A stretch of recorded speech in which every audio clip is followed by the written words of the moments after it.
নমস্কার, আমি বিট্টু রায়চৌধুরী এবং আপনারা দেখছেন বেঙ্গল লিবার্টি। আজকে একটা কথা না বললেই নয়।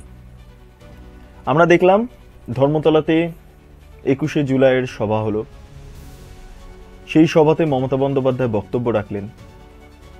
প্রতি বছর আমরা দেখি বৃষ্টি পড়ে, এবার বৃষ্টি হলো না।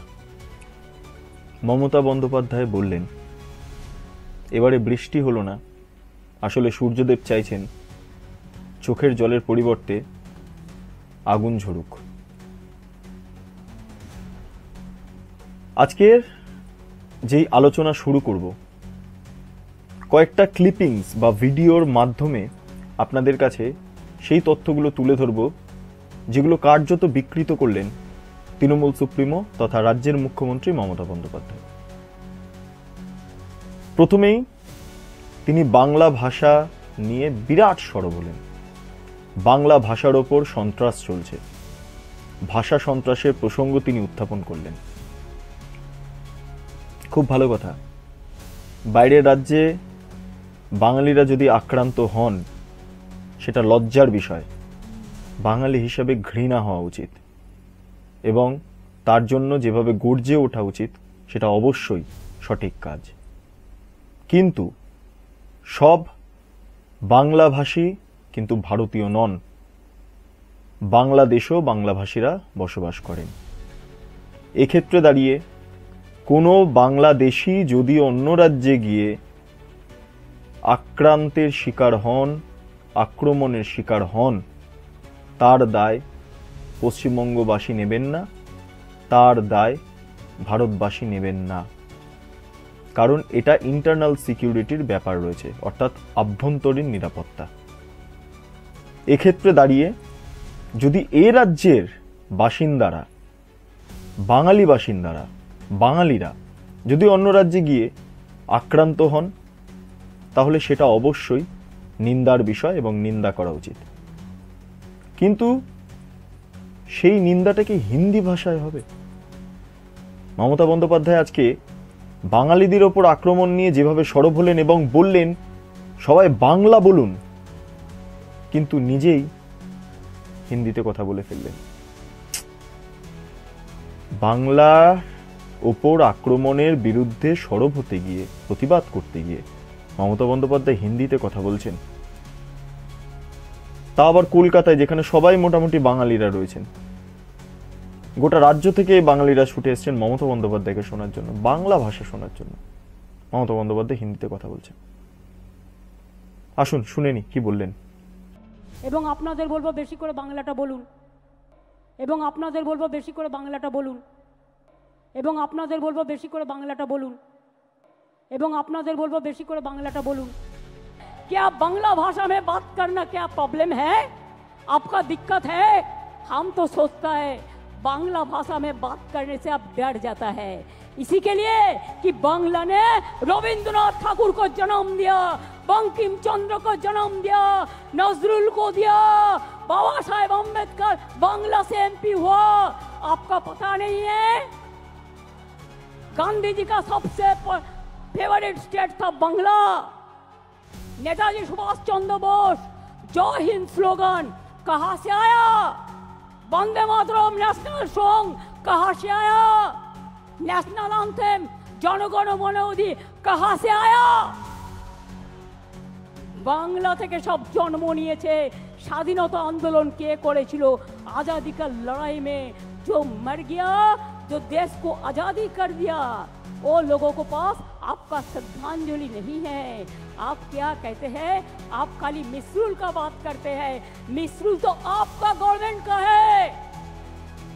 हम इलेक्शन कमीशन को चेयर को रेस्पेक्ट करते हैं, लेकिन जैसे बिहार में 40 लाखों का ज्यादा आदमी को नाम निकाल दिया, और बंगाल में भी करने वाला है। अगर करेगा तो घेराव कर्मसूची करेंगे, पूरा घेराव होगा, पूरा आंदोलन होगा। हम नाम काटने नहीं देंगे, हम नाम डालने नहीं देंगे डिटेंशन कैंप में। जो लोगों ने बाहर में है, हम उसको छुड़ा के ले आया, हम कोर्ट केस करके छुड़ा के ले आया। अरे जो आइन है आपका, जो कानून है, इसको हम बातिल करेगा, हम इसमें हम चेंज करेगा, हमें नहीं मानेंगे, हमें नहीं मानेंगे, हमें नहीं मानेंगे। তৃণমূল সুপ্রিমো মমতা বন্দ্যোপাধ্যায় দলীয় কর্মীদের নিদান দিলেন আগামী 27 জুলাই থেকে ভাষা আন্দোলন হবে, গোটা রাজ্য জুড়ে ভাষা আন্দোলন হবে। তারপরে একটা কথা বললেন, এই যে শুরু হবে চলবে আগামী বিধানসভা নির্বাচন 2026-এর নির্বাচনের ফলাফল ঘোষণা পর্যন্ত। যা, তারপরে আর বাঙালিদের হয়ে কেউ কথা বলবেন না? শুধু নির্বাচন পর্যন্ত, নির্বাচনের রেজাল্ট পর্যন্ত কথা বলবেন? এ কি হলো? এটা তো হওয়ার কথা না। কেন নির্বাচনের পরে যদি বাঙালিরা আক্রান্ত হন, এটার কি আবার দিনক্ষণ থাকে? আমি তো বুঝলাম না। তাহলে মমতা বন্দ্যোপাধ্যায় বাঙালিদের উপর আক্রমণটাকে নির্বাচনী একটা হাতিয়ার হিসেবে ব্যবহার করছেন। অন্তত সেইটাই তো প্রকাশ পাচ্ছে মমতা বন্দ্যোপাধ্যায়ের বক্তব্যের প্রেক্ষিতে দাঁড়িয়ে। শুনেনি মমতা বন্দ্যোপাধ্যায় কি বললেন। 27 জুলাই থেকে একেবারে টানা ইলেকশন পর্যন্ত ভাষার ওপর সন্ত্রাস, বাংলা ভাষার ওপর সন্ত্রাস মানছি না, মানব না। ভাষা আন্দোলন শুরু হলো ভাষা আন্দোলন। এই প্রতিবাদ আমাদের চলছে এবং চলবে। আর আজ থেকে শুরু হলো আন্দোলন, চলবে আগামী নির্বাচনের রেজাল্ট বেরোনো পর্যন্ত। মনে থাকবে, মনে থাকবে। বক্তব্য চলাকালীন তৃণমূল সুপ্রিমো বললেন, বাংলা থেকে কোনো শিল্প যায়নি। তাহলে টাটা তো রাজ্যকে টাটা বলে গুজরাটে গিয়ে ন্যানো কারখানা করলো। অনেক শিল্প আসছে বাংলাতে এখন, আমি দূরবীন দিয়েও দেখতে পাচ্ছি না। একটা দূরবীন কিনতে হবে, একটা ভালো দূরবীন কিনতে হবে, দেখতে চাই কোথায় শিল্প হয়েছে রাজ্যের। হ্যাঁ, চপ শিল্পের পক্ষে মমতা বন্দ্যোপাধ্যায় সওয়াল করেছেন, ঘুগনি তৈরির পক্ষে মমতা বন্দ্যোপাধ্যায় সওয়াল করেছেন, মোমো তৈরির পক্ষে মমতা বন্দ্যোপাধ্যায় সওয়াল করেছেন, চা তৈরির পক্ষেও মমতা বন্দ্যোপাধ্যায় সওয়াল করেছেন। কিন্তু টাটাকে টাটা করেছেন। অন্যান্য বড় বড় শিল্প তারা ভয় পাচ্ছে এ রাজ্যে আসতে। হয়তো আবার সিঙ্গুরের পুনরাবৃত্তি ঘটতে পারে এ রাজ্যে, কারণ এ রাজ্যে শিল্পের কোনো ভবিষ্যৎ নেই। শিল্প নিয়ে মমতা বন্দ্যোপাধ্যায় কি বললেন, আসুন শুনে নেওয়া যাক। বাংলা থেকে কোনো ইন্ডাস্ট্রিয়ালিস্টকে চলে যেতে হয়নি, বাংলা থেকে কোনো ইন্ডাস্ট্রিয়ালিস্টকে চলে যেতে হয়নি, বাংলা থেকে কোনো ইন্ডাস্ট্রিয়ালিস্টকে চলে যেতে হয়নি, বাংলা থেকে কোনো ইন্ডাস্ট্রিয়ালিস্টকে চলে যেতে হয়নি। বরঞ্চ ইন্ডাস্ট্রিয়ালিস্ট আসছে, তার কারণ হচ্ছে বাংলায় ব্যবসা বাড়ছে, বাংলায় দেউচাপাতমি হচ্ছে, বাংলায় তাজপুর বন্দর হচ্ছে, বাংলায় আইটি সেলে 1 নম্বর জায়গা পেয়েছে, বাংলায় জগন্নাথ ধাম হয়েছে, বাংলায় স্কাইওয়াক দক্ষিণেশ্বরে হয়েছে, জল্পেশ শিব মন্দিরে হয়েছে, দক্ষিণেশ্বরে হয়েছে, তারকেশ্বর উন্নয়ন হয়েছে, মা কঙ্কালীতলা হয়েছে। সব জায়গায় মা তারা থেকে শুরু করে, জৈন মন্দির থেকে শুরু করে, মুসলিম বেরিয়াল গ্রাউন্ড থেকে শুরু করে, হিন্দু বেরিয়াল গ্রাউন্ড থেকে শুরু করে বাংলা জুড়ে কিন্তু চলেছে কাজ। প্রচুর বেকার মানুষ তারা রাস্তায় ঘুরে বেড়াচ্ছেন। বেকারত্ব মমতা বন্দ্যোপাধ্যায় বলছেন দূর করেছেন, কিন্তু মেধা শ্রম সব আজকে রাস্তায় বসে।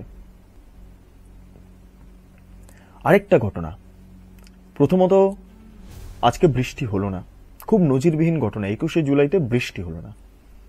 তারপর আমরা কি দেখলাম? আমরা দেখলাম মমতা বন্দ্যোপাধ্যায় যখন বক্তব্য রাখছেন, সেই সময় যে মঞ্চ রয়েছে তার ঠিক সামনেটা থেকে প্রচুর মানুষ এদিক সেদিক ছড়িয়ে ছিটিয়ে কোথাও একটা যাচ্ছেন। তারপরে বুঝতে পারলাম কোথায় যাচ্ছেন। হয়তো ডিম ভাত খেতে। কেন? সেলিব্রেশনের মুহূর্ত, এটা তো শহীদ মঞ্চ বলে কোনো বিষয় নয়। এক হচ্ছে মমতা বন্দ্যোপাধ্যায় বক্তব্য রাখাকালীন লোকজন চলে যাচ্ছেন, তৃণমূল কর্মী সমর্থকরা পালিয়ে যাচ্ছেন। কোথায় পালাচ্ছেন? বুঝতে পারলাম। দেখুন ভিডিও, বক্তব্য রাখাকালীন কি হলো এবং তারপরে কি হলো।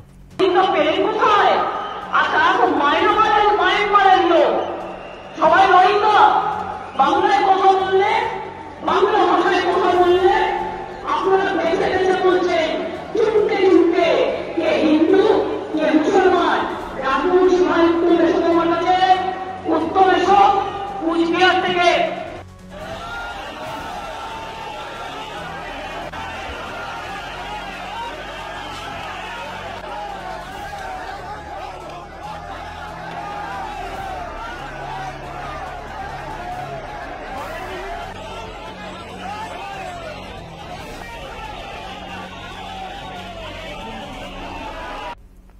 একুশে জুলাই সভা নিয়ে আমার যেটা মনে হয়েছে দেখে আক্ষরিক অর্থে, তার একটা ছোট্ট বিশ্লেষণ আপনাদের সামনে তুলে ধরলাম। যদি ভিডিওটি ভালো লাগে অবশ্যই লাইক করবেন, শেয়ার করবেন, কমেন্ট করবেন এবং চ্যানেলটি যদি আপনাদের ভালো লেগে থাকে তাহলে অবশ্যই সাবস্ক্রাইব করবেন। পাশে বেল আইকন ক্লিক করতে ভুলবেন না। সঙ্গে থাকুন, দেখতে থাকুন বেঙ্গল লিবার্টি। ধন্যবাদ।